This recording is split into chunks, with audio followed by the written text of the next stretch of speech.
شروع اللہ کا نام لے کر جو بڑا مہربان نہایت رحم والا ہے۔ یہ مشورہ کر کے وہ اپنے والد سے کہنے لگے کہ ابا جان، کیا سبب ہے کہ آپ یوسف کے بارے میں ہمارا اعتبار نہیں کرتے؟ حالانکہ ہم اس کے خیر خواہ ہیں۔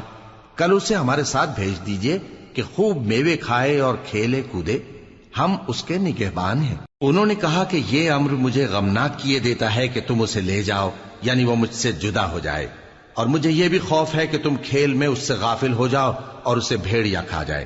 وہ کہنے لگے کہ اگر ہماری موجودگی میں کہ ہم ایک طاقتور جماعت ہیں اسے بھیڑیا کھا گیا تو ہم بڑے نقصان میں پڑ گئے۔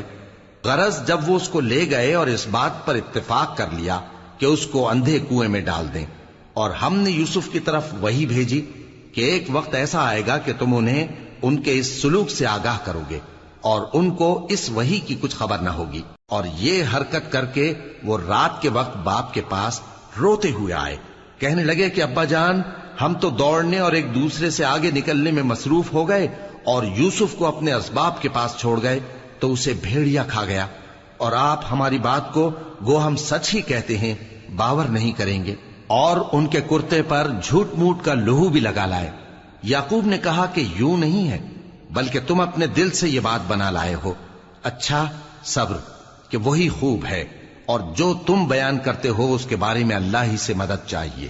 اور اب اللہ کی شان دیکھو کہ اس کنویں کے قریب ایک قافلہ آوارد ہوا اور انہوں نے پانی کے لیے اپنا سقا بھیجا تو اس نے کنویں میں ڈول لٹکایا، یوسف اس سے لٹک گئے۔